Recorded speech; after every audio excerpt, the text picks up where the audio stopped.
15 மினிட்ஸில் ஹெல்த்தியான ஒரு ரெசிபி செய்யலாமா? வாங்க.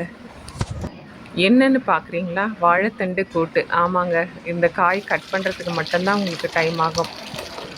வாழைத்தண்டை பொடிசாக கட் பண்ணி மோர் போட்ட பாத்திரத்துலேயோ இல்லை மஞ்சள் தூள் உப்பு போட்ட தண்ணியிலையோ போட்டுட்டிங்கன்னா கலர் சேஞ்ச் ஆகாமல் இருக்கும்.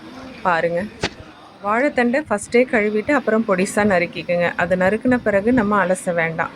அந்த நல்ல தண்ணியோடு அப்படியே சேர்த்துக்கலாம். அது கூட ஒரு கப் பாசி பருப்பும் சேர்த்துக்கலாம். ஒரு வெங்காயத்தை பொடிசாக கட் பண்ணி சேர்த்துக்கோங்க. 2 பச்சை மிளகாவை நீட்டாக கட் பண்ணி அதையும் சேர்த்துக்கோங்க. ஒரு தக்காளியை பொடிசாக கட் பண்ணி அதையும் சேர்த்துக்கோங்க. பெரிய தக்காளி நான் 1 எடுத்திருக்கேன். சின்னதாக இருந்தால் 2 போட்டுக்கலாம். மஞ்சளும் உப்பும் சேர்த்த தண்ணியில் நான் கட் பண்ணி போட்டதால் இப்போ மஞ்சள் தூள் சேர்க்கலை. சப்போஸ் நீங்கள் மோரில் போட்டிருந்தீங்கன்னா இந்த டைமில் மஞ்சள் தூள் சேர்த்துக்கோங்க. இப்போ இதை நம்ம மூடி போட்டு மூடி வச்சிடலாம். இது ஒரு 8 to 9 மினிட்ஸ்க்குள்ளே இது நல்லா வெந்துடும். இப்போ ஒரு 8 மினிட்ஸ் ஆயிடுச்சு. ஓப்பன் பண்ணி பார்க்கலாம்.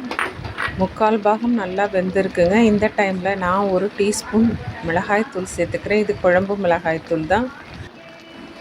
இப்போ நான் ஒரு 4 சில்லு தேங்காவை அரைச்சி வச்சுருக்கேன். இந்த தேங்காய் விழுதையும் அது கூட சேர்த்துக்கிறேன். இப்போ தேவையான அளவு தண்ணியும் நம்ம சேர்த்துக்கலாம். ரொம்ப திக்காக வேணும்னா அப்படியே விட்டுடலாம். இல்லை கொஞ்சம் நமக்கு தண்ணியாக வேணும்னா இன்னும் கொஞ்சம் தண்ணி சேர்த்துக்கலாம். தேங்காய் விழுது சேர்த்த பிறகு ஒரு 2-3 மினிட்ஸ் கொதிக்க விடுங்க, போதும். இப்போ நம்ம இதுக்கு ஒரு தாளிப்பு கொடுத்துடலாம். இப்போ ஒரு கடாயில் கடலெண்ணெய் சேர்த்துக்கிறேன். 1/2 ஸ்பூன் கடுகு, 1/2 ஸ்பூன் சீரகம், இடித்த பூண்டு, வெங்காயம், ஒரு கொத்து கருவேப்பிலை, 2 காஞ்ச மிளகாவை உடச்சி போட்டுக்கலாம்.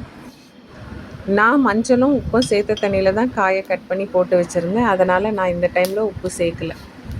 எல்லாத்தையும் மிக்ஸ் பண்ணிவிட்டு உப்பு தேவைன்னா அப்போ நீங்கள் உப்பு சேர்த்துக்கலாம்.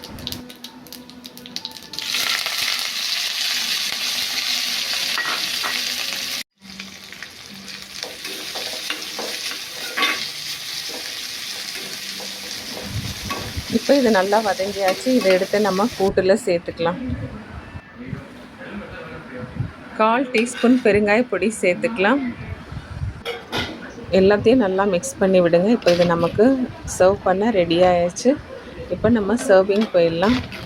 இந்த கூட்டில் உங்களுக்கு எக்கச்சக்கமான ஹெல்த் பெனிஃபிட்ஸ் இருக்குது. வாழைத்தண்டு கிட்னி ஹெல்த்துக்கு ரொம்ப நல்லது and high in fibre. Weight லாஸ்க்கு ரொம்ப சப்போர்ட் பண்ணுது. Rich in potassium also. சிறுபருப்பில் நமக்கு ஈஸி டைஜஷன் ஆகும். High in fibre, low calories, vitamin B இருக்குது, மெக்னீஷியம், பொட்டாசியம், அயன் இருக்குது, ஹை இன் ப்ரோட்டீன். ஸோ இது 2 காம்பினேஷனும் நமக்கு எக்ஸலண்ட் ஹெல்த் பெனிஃபிட்ஸை கொடுக்குது. ஹெல்த்தி ஃபுட்டை சாப்பிடுங்க, ஹெல்த்தியாக இருங்க. தேங்க்ஸ் ஃபார் வாட்சிங்.